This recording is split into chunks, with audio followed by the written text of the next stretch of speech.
Aquí está el pasaje de 1 Tesalonicenses. Yo quisiera leer desde el versículo 10 del capítulo 2 para que tengamos un poquito de contexto. Ya sin la lista recordamos lo que vimos la semana pasada. Dice así la palabra de Dios: vosotros sois testigos, y yo también, de cuán santa, justa y irreversiblemente nos comportamos con nosotros los creyentes. Así como también sabéis de qué modo, como el Padre a sus hijos, exhortábamos y consolábamos a cada uno de vosotros. Y os encargamos que anduvieseis como es digno de Dios, que llamó a su reino y gloria.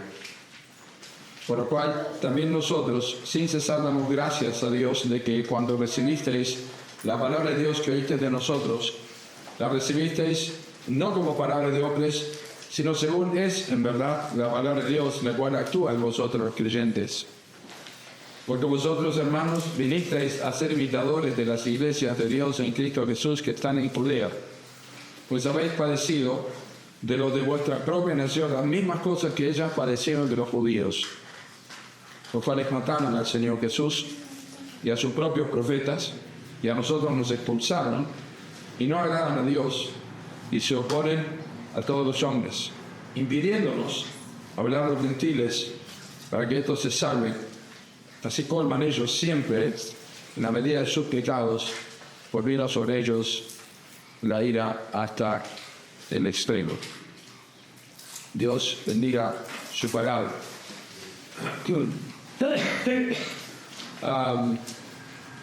Todos nosotros nos hemos medicado sin ir al médico, ¿verdad? Nos hemos automedicado de alguna una querida, hermano, alguna vez. Pero cuando las cosas se complican, vamos al médico y si el tratamiento es largo, nos dan una medicación, usualmente en la caja dice acción prolongada. Y sabemos que ese medicamento no lo tenemos que tomar en cada rato porque tiene una acción prolongada. Y esa acción prolongada hace que funcione y que siga dando la estabilidad que necesita el paciente o que está en enfermedad. Es un poco similar a esto lo que vamos a ver en esta tarde, no con relación a la medicación, sino a la palabra de Dios. Porque el versículo 13, que es el versículo central, y la última parte del versículo es, digamos, la frutilla del postre, lo más importante, deriva todo lo demás antes de esto y después de esto. Y espero que Dios nos ayude, por eso hablamos de que la palabra de Dios actúa eficazmente en los cristianos, en los creyentes. El apóstol Pablo tiene una reiteración de acción de gracias por los tesalonicenses que ya tuvo en el capítulo 1, versículos 1 y 2. En aquella oportunidad estamos viendo cómo la eficacia de la palabra de Dios en los creyentes tesalonicenses provocó la acción de gracias de Pablo y Silas y obviamente de Timoteo también. En aquella oportunidad, en capítulo 1, versículos 1 y 2, cuando Pablo, Silas y Timoteo dan gracias a Dios por los tesalonicenses, lo hacen en un sentido general, es decir, puedo ver la obra de Dios en sus vidas. La obra de vuestra fe, el trabajo de vuestro amor y la constancia en la esperanza. Estamos realmente agradecidos a Dios y le recordamos a cada uno de ustedes en oración por lo que Dios ha hecho en su vida. Luego hay una serie de textos muy importantes donde relata el apóstol Pablo en forma general cómo ellos se convirtieron de los ídolos a Dios para servir al Dios vivo y verdadero. Y luego a partir del capítulo 2, versículo 1, les recuerda lo que ellos ya sabían y era una forma de prevenirles. Probablemente con todos aquellos que estaban criticando al apóstol Pablo, pues estaban poniendo en duda la persona del apóstol Pablo para que el mensaje no sea efectivo en la persona en los tesalonicenses. Pero cuando llegamos a este versículo, y debo recordarles que lo que leemos en estos versículos, y desde el capítulo 1 y hasta aquí, es la respuesta del apóstol Pablo a la información que tuvo de Timoteo sobre los tesalonicenses en el capítulo 3, cuando envió a Timoteo y dijo: andad como están los tesalonicenses, no sea que Satanás los haya estorbado, los haya tentado y todo haya resultado en vano. Volvió Timoteo y dijo: ¿sabéis, Pablo y Silas? Ellos están firmes Es increíble. Bueno, no sé si es increíble, probablemente no. Están firmes, están caminando. Es tremendo. Solamente 3 semanas estuvimos ahí y con toda la opresión que tuvieron, siguen caminando. Y Pablo ahora hace una acción de gracias, específicamente en versículo 13, no solo por la conversión, sino porque la conversión que vino a ellos a través del evangelio predicado, no solamente les dio a ellos la salvación, sino que les dio a ellos la capacidad, la habilidad de continuar caminando sin la presencia de ellos.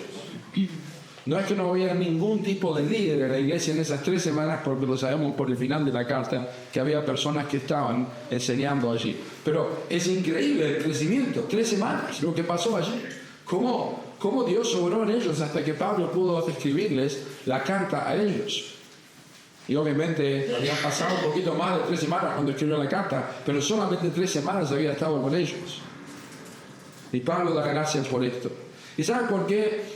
El hecho de que la palabra, la fidelidad de Dios continúa en la vida de las personas hace que haya una gratitud de parte de aquellos que escuchan. Y esa es la razón por la que Pablo está dando gracias. La primera gratitud es como los sujeta libros de una biblioteca. La primera gratitud fue esta y la segunda gratitud es esta. Y dentro de todo eso ve la obra de Dios en la vida de los tesalonicenses. La obra de Dios en ellos. La primera se centró en la fidelidad de sus vidas. La segunda se centra en la segunda gratitud que acabamos de leer. Se centra en el hecho de que él pueda observar cómo la palabra de Dios siguió obrando en la vida de ellos. Y eso es tremendo. Es únicamente posible si la palabra de Dios ha provocado vida espiritual en las personas. Y eso lo vamos a ir viendo. Así que sabemos que Pablo es bien puntual en su agradecimiento porque dice en versículo 13, por lo cual, también nosotros, sin cesar, damos gracias a Dios. Es decir, Pablo es bien puntual, no está siendo volátil en lo que dice, está muy bien concentrado. Yo sé por lo que estoy dando gracias. Nosotros lo vemos en la vida de ustedes, cómo la palabra de Dios ha estado obrando de una forma particular en ellos. Y la verdad es que siempre esto motiva y genera gratitud en la vida de los cristianos que van madurando en su vida espiritual y ven la conversión de otras personas y comienzan a ver lo que la palabra de Dios hace en sus vidas. Uno está agradecido por ver, es increíble, cómo sigue creciendo, cómo están leyendo la palabra, cómo se ve la obra soberana de Dios en estas personas que no solo se convierten, sino que ahora tienen el hábito de leer la Biblia y siguen cambiando en sus vidas, tienen nuevos hábitos, tienen nuevos pensamientos, tienen nuevas costumbres, están creciendo en su vida espiritual, y eso es lo que la palabra de Dios hace en un corazón que ha sido regenerado. Eso significa que ha sido convertido, que ha sido salvado, que ha sido perdonado. Y eso produce o genera acción de gracias, que es lo primero que nosotros vemos. Y no está mal que nos hagamos la pregunta, o que se hagan la pregunta. ¿Qué dice la gente cuando te conoce y ve tu vida? Cuando te conoce un tiempo en la iglesia como cristiano y empieza a charlar con vos y tiene un hábito de conversar y empieza a entrar en confianza, ¿qué comenta la gente de tu vida? Le agrada estar con vos porque realmente me gusta porque genera conversaciones de la escritura, de la vida espiritual. ¿Cómo te recuerda a la gente? Porque eso es lo que pasó con los tesalonicenses. Pablo se acordaba de ellos, y se acordaba porque la palabra de Dios había hecho una obra tremenda en ellos. Ahora, esta palabra, y por eso vamos a ver dentro de esta primera cosa que estamos viendo, la eficacia de la palabra de Dios, se distingue porque es el obrar de Dios, pero es predicado por los hombres. Dice el texto, por lo cual también nosotros sin cesar damos gracias a Dios de que cuando recibiste la palabra de Dios que oíste de nosotros, los seres humanos, los apóstoles, la recibiste no como palabra de hombres, sino según es en verdad la palabra de Dios, la cual actúa en vosotros, los creyentes. Pablo era muy cuidadoso en su vida y lo sabemos por otras porciones de la Escritura, especialmente en 1 Corintios, capítulo 2, cuando Pablo le dice a los corintios que nunca usó sabiduría de palabras para predicarle. Y le dice puntualmente por qué hizo esto. Porque no quiero que la fe de ustedes esté fundada en la sabiduría de los hombres, sino en el poder de Dios. Y el poder de Dios es la cruz, es el mensaje del Evangelio. ¿Sabe que cuando los predicadores, y lamentablemente esto pasa, cuando los predicadores confían en sus habilidades, confían en su argumentación, confían en la sintaxis que usan, o en la semántica, o en la retórica cuando predican, o en los términos teológicos que utilizan cuando predican, van a obtener una congregación culta e instruida, pero no necesariamente convertida. Porque cuando tratan de adornar el verdadero mensaje, y en vez de hablar del pecado, adornan la doctrina del pecado y hablan de la doctrina del pecado, pero no apuntan al pecador, no le señalan como Natán a David, le dice, tú eres ese hombre. Lo único que producen son personas instruidas, pero no convertidos. No es lo que hizo Pablo. Pablo predicaba como hombre, pero tenía la certeza que Dios estaba usando su palabra. Por eso es muy importante que nosotros recordemos en tan pocos versículos, 4 o 5 versículos del inicio en Hechos capítulo 17, cómo comienza la obra en Tesalónica. Y nos dice claramente, el texto allí es muy puntual, Lucas recordando lo que hizo Pablo. A mí me encanta, lo mencionaba esta mañana, como Lucas es muy específico. Dice que Pablo, como acostumbraba, fue a ellos y por 3 días de reposo discutió con ellos, declarando y exponiendo por medio de las Escrituras que era necesario que Cristo padeciese y resucitase de los muertos, y que Jesús, a quien yo os anuncio, y está entre 2 comas esta frase, decía él, es el Cristo. Que Jesús, a quien yo os anuncio, y Lucas dice, Pablo decía esto, Pablo hablaba, era el hombre hablando. Y algunos de ellos creyeron. Y se juntaron con Pablo y Silas, y de los griegos piadosos gran número, y mujeres nobles no pocas. Y entonces los judíos que no creían tenían celos. Había personas que creyeron y otros que tenían celos y no creyeron. Pero los que creyeron, Lucas dice, cuando Pablo hablaba de Cristo y la gente se convirtió. Pero era Dios obrando. Entonces, en ese momento, cuando recibieron la palabra de Dios, la recibieron de los hombres, pero no como palabra de hombres, sino según es verdad la palabra de Dios que actúa en los creyentes. Eso hizo Pablo hasta el final del libro de los Hechos. Es en Hechos capítulo 28, que cuando él estaba en la casa donde vemos el final de Pablo, en Hechos, no su muerte, sino el final del relato, de la narrativa, dice que estaba en una casa alquilada, y dice el texto puntual que el Señor un día venía a él y les declaraba y les testificaba del reino de Dios desde la mañana hasta la tarde, persuadiéndoles acerca de Jesús tanto por la ley de Moisés como por los profetas. Y algunos, dice, asentían a lo que decía Pablo, pero otros no creían. Y los que asentían a lo que decía fueron los que creyeron. Era palabra de Pablo, pero era palabra de Dios, porque usaba Moisés y los profetas. Y es interesante porque no hay duda que el Espíritu Santo está activo en el momento que la palabra de Dios es predicada. Opera en el corazón, utiliza las Escrituras, pero abarca todo el proceso soberano: preparación del corazón, la preparación del predicador, la exposición de la palabra, la oración para predicar, orando que Dios use la Escritura.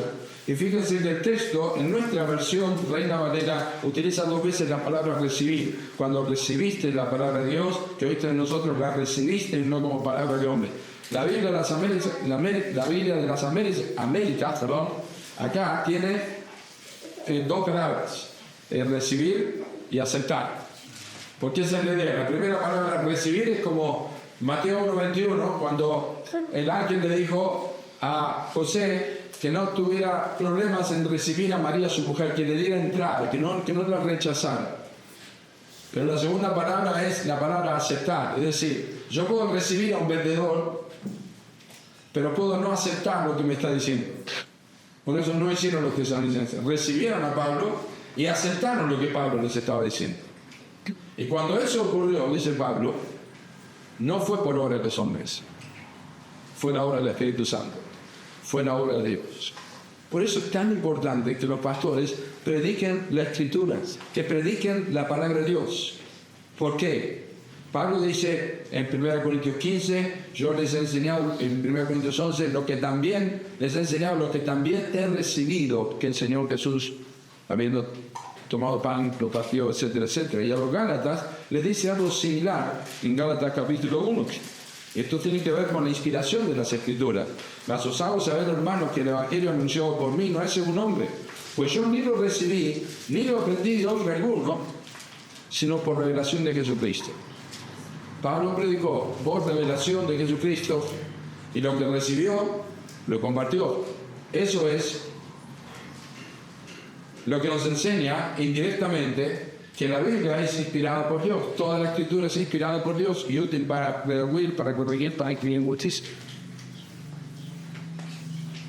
Pedro dijo en 2 de Pedro 1:21 que los santos hombres de Dios hablaron siendo inspirados, siendo llevados por el Espíritu Santo. Es la palabra de Dios, no es la palabra de los hombres. Cristo dijo que sus palabras son espíritu y son vida en Juan capítulo 6, versículo 63. Y tenemos relatos fabulosos en el Antiguo Testamento, un ejemplo sumamente gráfico en el Antiguo Testamento sobre la profecía de Ezequiel, en el libro de Ezequiel, cuando Dios los lleva a un valle de huesos muertos y le dice, ¿vivirán estos huesos, hijo de hombre? Dice, Señor, tú lo sabes. Dice, profetiza, hijo de hombre. Profeticé como me fue mandado. Él habló. Y hubo un ruido mientras yo profetizaba, y aquí un temblor, y los huesos se juntaron cada hueso con su hueso, y miré, y aquí tendones sobre ellos, y la carne subió, y la piel subió por encima de ellos, pero no había en ellos espíritu. Y me dijo, profetiza el espíritu, tú profetiza, hijo de hombre, vos tenés que hablar. Y di al espíritu, así ha dicho Jehová el Señor, el espíritu ven de los cuatro vientos, soplas sobre estos muertos y vivirán. Y profeticé como me había mandado, y entró el espíritu en ellos y vivieron, y tuvieron sobre sus pies un ejército grande en extremo. Eso es exactamente lo que pasa cuando la palabra de Dios da vida, y cuando la palabra de Dios es predicada por hombres, pero es inspirada por Dios.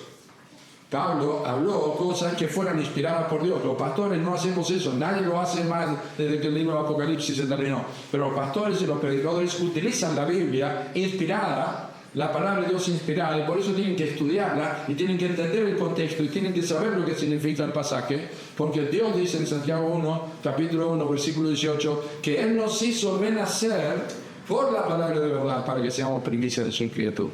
Así que no tiene sentido que yo les hable acerca de la Biblia, yo tengo que hablarles la Biblia, no que predicarles. Esto fue lo que hizo Pablo. Esa es la razón por la que los predicadores no predican ideas sobre la Biblia, sino la Biblia misma, porque Dios usa su palabra y no la sabiduría de los hombres. De hecho, de paso, Tesalónica estaba ubicado en un lugar donde había mucho movimiento de filósofos que iban y venían y que recibían dinero por esto, y muchos predicadores falsos que también como vimos la semana pasada, lisonjeaban y también eran inmorales y todo esto. Así que ellos sabían muy bien que había palabreros allí. Y Pablo dice, no, nosotros no recibieron esto como la mayoría de la gente. Escucha a los hombres, ustedes no recibieron como palabra de Dios. Y aquí viene, este es uno de mis textos favoritos del Nuevo Testamento. Uno de los textos que están allí, los primeros, pues dicen, ¿cuáles son los primeros puestos? Me encanta este texto. Dice, la cual actúa en vosotros, los creyentes. La palabra de Dios actúa en vosotros, los creyentes. Actúa en los creyentes, no en los sentidos de los para dar vida, pero una vez que actúan los creyentes, que obró en ellos y les dio vida, comienza el efecto prolongado. Comienza la acción prolongada. Y es fabuloso, es lo maravilloso del Evangelio verdadero, la obra de Dios dando vida al pecador. Una vez que da vida por su palabra, entonces permanece en el tiempo. Y esto es lo que ocurrió con los tesalonicenses. Cuando Pablo predicaba a Cristo por 3 semanas seguidas y mostraba por las Escrituras que Jesús era el Cristo, los tesalonicenses recibieron esta palabra. Pablo se fue perseguido, los de Berea siguieron examinando la Escritura también cercana a Tesalónica. Pablo se fue y los tesalonicenses se habían tomado las píldoras y empezó a trabajar la palabra de Dios. Y Pablo, cuando escribe la carta, dice que no tuvo ni tiempo, probablemente.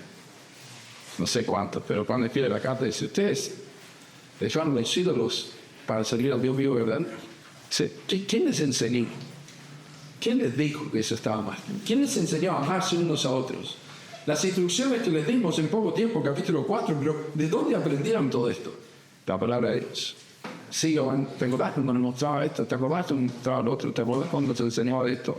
La palabra de Dios siguió actuando en ellos, continuó obrando en ellos para darles crecimiento, para enseñarles todo lo referente a la vida piadosa, que cómo caminar en santidad, cómo vivir en su vida matrimonial, cómo amarse los unos a los otros. Entonces, lamentablemente en muchos lugares la gente se toma una píldora, un analgésico que tiene un efecto inmediato pero no duradero. Es decir, un impacto momentáneo, pero no una acción continua. No una acción continua. Cuando Dios obra en tu vida, yo te pido que hagas memoria quizás en este momento. Eso recuerdo que vos podés tener, dice, me acuerdo de este momento donde ese texto de la Escritura hizo un impacto en mi vida. Escuchaste algo en ese día, impactó tu corazón, pero no quedó en una emoción. Siguió orando. No fue algo que escuchaste el día y te emocionó. No fue simplemente el momento de tu conversión. Fue algo que impactó tu vida y de ahí en más tus hábitos cambiaron, tu conducta cambió, tu visión de las cosas. Ese cambio en el matrimonio, en la crianza de tus hijos, en la manera de batallar con las pruebas, en las tentaciones, en tu visión de la Biblia, en tu amor por la iglesia, algo hizo un impacto en tu vida a través de la palabra que hoy te puedes acordar. Si no pasa eso, es porque solamente tuviste un efecto momentáneo, te tomaste una aspirina solamente. Pero cuando Dios obra con su palabra, tiene un efecto prolongado, empezás a amar la iglesia, empezás a amar la vida de santidad, empezás a buscar, bueno, tienen otra reunión, tienen estudios bíblicos, ya vamos a empezar entre semanas, tienen alguna célula, tienen un estudio, y cuando nos juntamos, necesito más, necesito tener comunión. Esto fue lo que pasó en ellos. Y ese es el poder de la palabra. Y probablemente un texto que lo refleja de manera bien gráfica, ilustrativa es este, porque como desciende de los cielos la lluvia y la nieve y no vuelve allá, sino que riega la tierra y la hace germinar y producir y da semilla al que siembra y para el que come. Recuerdan, la lluvia cae y paró de llover, otro día sale el sol, pero la planta crece porque siguió el efecto de la humedad trabajando. Así es mi palabra que sale de mi boca, dice Dios, no volverá a mi vacía, sino que hará lo que yo quiero. Hará lo que yo quiero y será prosperada en aquello para que la envié. De manera, cuando el Espíritu Santo cae con poder en tu vida, y no me entiendas mal, Dios cae con poder, sino que trabaja en tu corazón con poder, sabes que la palabra de Dios es prosperada, Dios está prosperando y no te deja tranquilo para que sigas creciendo en el hábito de la lectura, en el hábito de conocer a Dios, en el hábito de amarle, en el hábito de honrarle. Eso es lo que hace. No es la única vez que la Biblia enseña esto. Hebreos 4:12 dice que la palabra de Dios es viva y eficaz. Ahí está la idea de la acción prolongada, viva y eficaz y más cortante que toda espada de filo, y penetra hasta partir del alma. Y penetra hasta partir del alma, iniciando los pensamientos, y los tuétanos y las intenciones del corazón y en orden de los factores en el del producto. Es como la leche espiritual de 1 Pedro 93. Que sigue alimentando. Es lo que Pablo le dijo a los ancianos de Éfeso, Mileto. Los encomiendo a Dios y en la palabra de su gracia, porque ella tiene poder para sobreedificarnos en la fe y la excelencia entre los santificados. Yo no tengo que estar acá. La palabra de Dios sobre.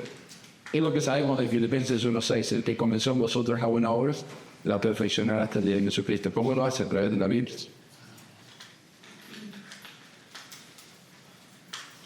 Debería hacernos temblar un poco esto, ¿sabes? Porque los tesalonicenses no tenían ni esto, ni tenían Biblia acá, ni tenían Biblia acá, ni tenían Biblia en tablet, ni tenían Biblia en internet, ni tenían Biblia por audio.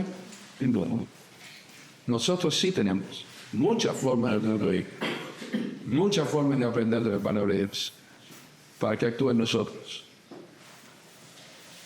porque este es el asunto puntual, y diríamos central en el sermón donde deriva el título que yo escogí para compartir hoy. Está la palabra de Dios obrando en tu vida, sigue teniendo este efecto. Y no estoy diciendo que se acuerden siempre de todos los sermones, que sabemos que no es así. Pero cuando te vas a tu casa esta semana, produce un cachito más, un poquito más crecer si decís, esto pasó desde aquel 22 de marzo, un poquito más. Y después lo mismo, un poquito más. Sigue obrando la palabra de Dios en tu vida. Ese es el deseo, no es algo menor. Y justamente esto es lo que causa gozo a los que pastoreamos. No hay mayor gozo que este, dice Juan, el oír que mis hijos andan de oír. No hay mayor gozo que este.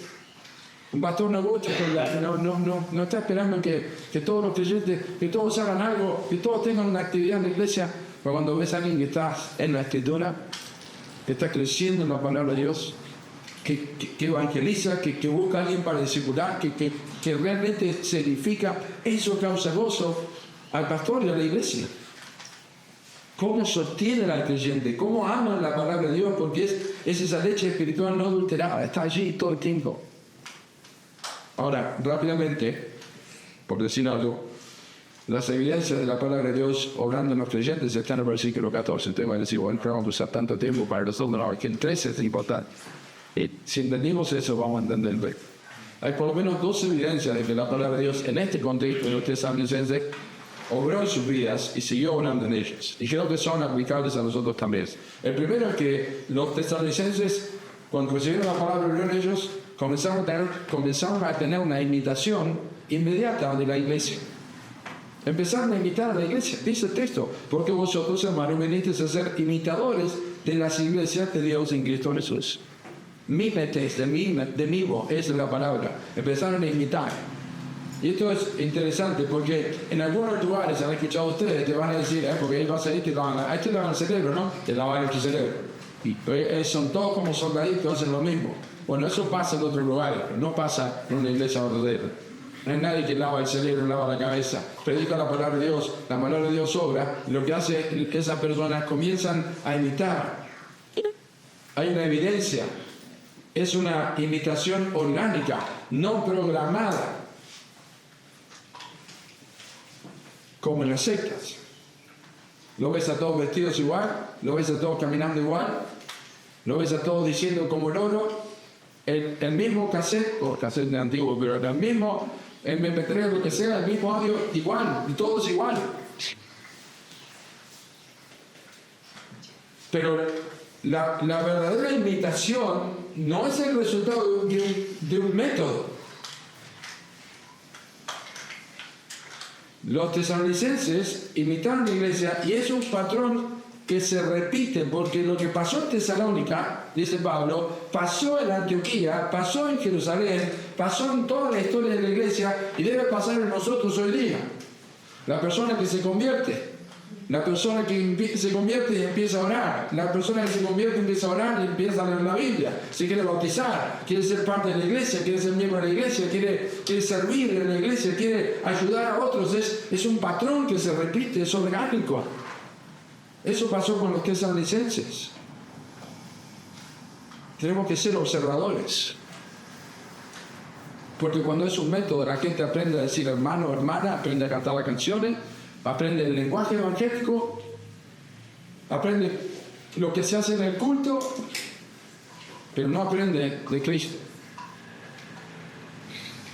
La imitación fundamental es el resultado de la vida en la persona. Dice la Escritura que por medio de su gloria y excelencia nos ha dado preciosas Dios y grandísimas promesas para que por ello llegaseis a ser participantes de la naturaleza divina. Participantes de la naturaleza divina. Es decir, te haces un estudio del ADN cristiano y tenés el ADN de Cristo. Sos hijo de Dios. A todos los que lo recibieron, a los que creen en su nombre, les dio potestad de ser hechos hijos de Dios. Y imitás a Dios. Y Pablo dice, sed imitadores de Dios, como hijos amados. Pablo dijo, sed imitadores de mí, así como yo de Cristo. Empiezan a imitar, es una evidencia de que la palabra de Dios ha obrado en la vida de las personas. Y hay otra, evidencia que está allí en 1 Tesalonicenses, que es el resultado de imitar a Cristo. El resultado de imitar a Cristo inevitablemente es una perseverancia sólida por causa de Cristo en medio de las pruebas. Habéis padecido de vuestra propia nación la misma cosa que ellos padecieron de los judíos. Uno solo tiene que leer el libro de Hechos y ven cómo sufrió la iglesia perseguida. Por todos lados se perseguido. Hechos capítulo 5 le dijeron a Juan y a Pedro: usted no hablen más. ¿Hasta cuándo le dijimos no hablen más? No hablen más en ese nombre. No prediquen más, no hablen más la boca. La gente se vuelve loca con lo que ustedes predican. Dejan la religión. Así que Pablo les advirtió acerca de estas pruebas. Observan allí en capítulo 3, versículo 4, le dice: porque también estando con vosotros os predecíamos. La palabra griega allí, la palabra prefacio, donde ya nuestra palabra prefacio, que es de un libro, te anticipa lo que va a pasar. Y Pablo le dice: nosotros le dimos un prefacio de lo que es la vida cristiana. Y son tribulaciones, como ha acontecido, ustedes saben, dice. Pero ahí es la evidencia. En Mateo 10:36 el Señor Jesucristo también anunció que los primeros enemigos del creyente son, lamentablemente, los de su casa. Y todos conocemos la historia de personas que se convirtieron en hijos, que se convirtieron en los padres que hicieron la vida imposible. Mujeres que se convirtieron en sus esposos y le hicieron la vida imposible. Hombres que se convirtieron en sus esposos y le hicieron la vida imposible. Y si no fue en la casa, fueron los hermanos. Fueron los hermanos, fueron los tíos. Si no fueron los tíos, fueron los abuelos. Si no fueron los vecinos, del trabajo. Y el círculo se va aprendiendo, pero no importa. Dios enseña a través de eso, pone una escuela a las personas y les dice, como el endemoniado gadareno: vete a tu casa, los tuyos, y cuéntale cuán grandes cosas el Señor ha hecho contigo. Cómo ha tenido misericordia de ti. Y a ellos les pasó lo mismo. Padecieron por causa de Cristo. Es el efecto, es el resultado que la palabra de Dios está hablando. No pueden callar, a pesar de que lo golpean, a pesar de que les dan látigos, tienen que continuar predicando. Es el efecto de la palabra de Dios. Es lo que el Señor Jesús enseñó en la parábola de la semilla en Mateo 13:21. Hay persecución por causa de la palabra. Es el efecto que produce el nuevo nacimiento y el crecimiento espiritual. Y sujetarse a la palabra de Dios. Son recurrentes los padecimientos, pero son evidencia de que Dios obra. Así que tenemos allí esto, y finalmente quiero que veamos, en tercer lugar, el efecto de la palabra de Dios cuando es rechazada. Lo que vamos a ver ahora es como si Pablo diera vuelta a la página y diga: mire, estas personas que persiguen todo eso, miren, ese es el caso de ellos, pero se lo dice para que ellos se animen. Hay realmente largan Sancho, señal de que no vayamos. Algo no está bien, pero está bien.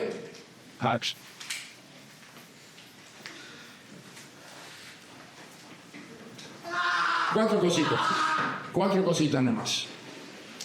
Lo dejamos gritar. Cuatro cositas. Cuando la palabra de Dios es rechazada. En primer lugar, esto muestra un odio a la persona de Cristo, los cuales mataron al Señor Jesús. Es el primer paso de los que no reciben el amor de la verdad para ser salvos. Estas cosas que están en el versículo 15 y 16 pueden ocurrir en forma simultánea, ¿no? Pero hay una orden aquí interesante que al final les voy a mostrar, que es la cadena de seguimiento. ¿Sí? Pero lo que pasó históricamente es lo que pasa espiritualmente. Y es la razón principal por la que los cristianos tienen persecuciones. Es por causa de Cristo. Cristo dijo en Juan 15:20: si a mí me han perseguido, también a vosotros os perseguirán. Nosotros seguimos a pesar de Cristo. En Pedro capítulo 2. Y a mí me persiguieron, a vos que van a perseguir. Si no, ¿qué mal habré hecho para que todo el mundo hable bien de mí? Esto es odio a Cristo. Así como aborrecieron a Cristo, aborrecen a todo el que lo representa. Esta es la verdad. Es lo que Dios le dijo a Samuel en el Antiguo Testamento cuando Israel pidió rey y Samuel lloraba. Digo, no llores, Samuel. No te desecharon a vos, a mí. Te desecharon para que no reinen sobre ellos. Y también, como aborrecen a Cristo, aborrecen a cualquiera que predica de Cristo, y por eso habla de los profetas. Y luego dice, nosotros los expulsamos. Y eso lo sabemos también por el libro de los Hechos, porque cuando minutos antes de que Esteban fuera apedreado, él dijo: duros de cerviz e incircuncisos de corazón, vosotros siempre resistís al Espíritu Santo como vuestros padres, así también vosotros. ¿A cuándo los profetas no persiguieron vuestros padres? Y mataron a los que anunciaron de antemano la venida del justo, de quien vosotros ahora habéis sido entregadores y matadores. Los profetas fueron perseguidos. Esteban lo sabía. Ellos lo tenían que saber también. Es un aborrecimiento a Cristo y a sus profetas. También, donde en segundo lugar, es una agresión al pueblo de Cristo. En el versículo 15, lo mismo lo dicen: no agradan a Dios y se oponen a todos los hombres. Eso es similar hoy día, porque, bueno, Pablo persiguió al pueblo de Cristo y Cristo dijo que lo estaba persiguiendo a él. No hace daño a la iglesia, no hace daño a Cristo. El que toca la línea de su ojo, dijo Dios. Pero estas personas agreden porque también ven en los cristianos un reflejo de su propio, ven su maldad. En la vida de los cristianos y en la santidad de los cristianos lo ponen ellos contra la espada y la pared, porque viven sin agradar a Dios. O sea, no agradan a Dios, dice. No agradan a Dios. ¿Y cuál es una de las características de los creyentes? Capítulo 4, versículo 1. Por lo demás, hermanos, os rogamos y exhortamos en el Señor Jesús que de la manera que aprendiste de nosotros cómo conviene conducidos y agradar a Dios, así abundéis más y más. Cualquiera sea, ellos seguían abundando más y más en agradar a Dios, cada vez más agradaban a Dios, pero nosotros no agradaban a Dios. Aborrecían todo esto porque odiaban a Dios, y esto es, teológicamente, tiene una respuesta. Déjenme leerles. Esta es la respuesta de por qué aborrecen a Cristo, agreden al pueblo de Cristo. ¿Por qué hacen esto? Esto es lo que dijo Cristo. Esta es la condenación: que la luz vino al mundo y los hombres amaron más distinguiblemente la luz porque sus obras eran malas. 4:19. Y el 20 dice: porque todo aquel que hace lo malo aborrece la luz y no viene a la luz, para que sus obras no sean reprendidas. Mas el que practique la verdad viene a la luz, para que sea manifiesto que sus obras son hechas en Dios. Es un texto clásico que nos da luz de por qué realmente los tesalonicenses tuvieron oposición, por qué vos y yo tenemos oposición, pues lo queremos hasta el debate. Y finalmente dos cosas más. Simplemente la oposición del Evangelio, que está en versículo 16, impidiéndonos hablar a los gentiles para que estos se salven, es una oposición al Evangelio. No queremos que hablen, no queremos que digan nada. En la forma más práctica de hacer esto es estorbar la predicación. Ellos ocurrieron en Hechos 17, se pusieron celosos, empezaron a decir de todo, dijeron: estos trastornan el mundo entero, cállense la boca, no queremos que hablen, porque cuando la palabra es predicada, la gente se convierte. Cuando el Evangelio es predicado, la salvación llega a los pecadores. No hablen más, es el rechazo del mensaje que trae vida. ¿Ves? Lo que el pueblo del Antiguo Testamento decía: no, digan las palabras a las huellas, digan las cosas lindas. Juran leería en mi pueblo con libertad diciendo: paz, paz, y no hay paz. Pero cuando se predica, dice: no, dejate de hablar de esas cosas. Estás loco, Pablo, las muchas palabras te vuelven loco, dijo allí Festo a Pablo. ¿Qué estás haciendo? Dejate de hablar del juicio, dominio propio y todo esto. Estás loco. Basta. Ya te oiremos otra vez. Cállate la boca. Y finalmente hay otra característica de las personas, o otro efecto de la palabra de Dios rechazada. Al final, entonces, es el juicio de Dios. Es el juicio de Dios. Colman la ira, colman ellos siempre la medida de sus pecados, pues vino sobre ellos la ira hasta el extremo. Esta expresión, vino de ellos, a ellos la ira hasta el extremo. Yo les quiero leer un texto que realmente es la mejor forma práctica de entender lo que está diciendo acá Pablo.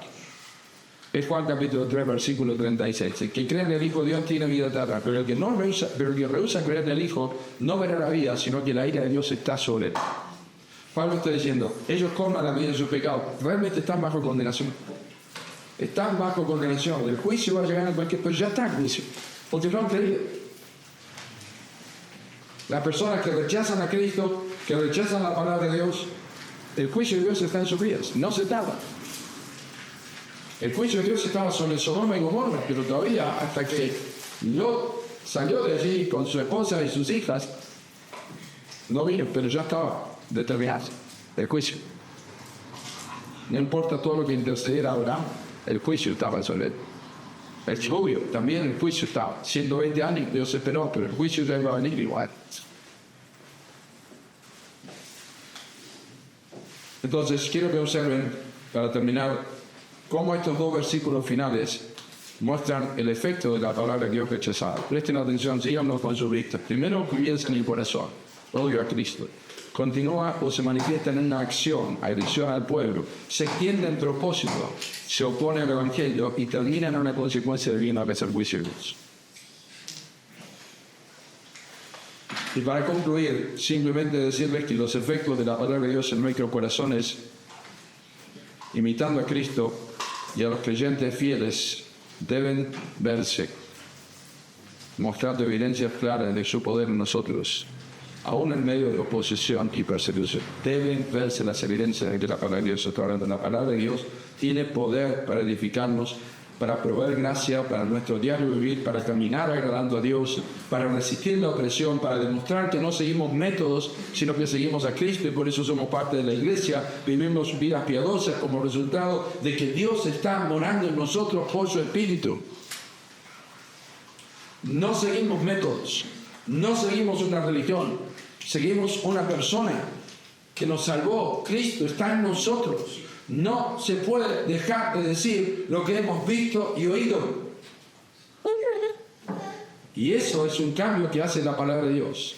Pero si la palabra de Dios solamente es una serie de datos e información para tu vida, y tarde o temprano vas a terminar rechazando la verdad y el juicio de Dios va a estar sobre tu vida, vas a deshonrar a Dios y vas a vivir de tal forma que si me cansé de la iglesia, me cansé de todo esto, ya me cansé de la Biblia, me cansé, y te pones en una actitud tan potente en contra de Dios que la Biblia llama eso apostasía, que no hay lugar para el arrepentimiento ya, porque has resistido a Dios.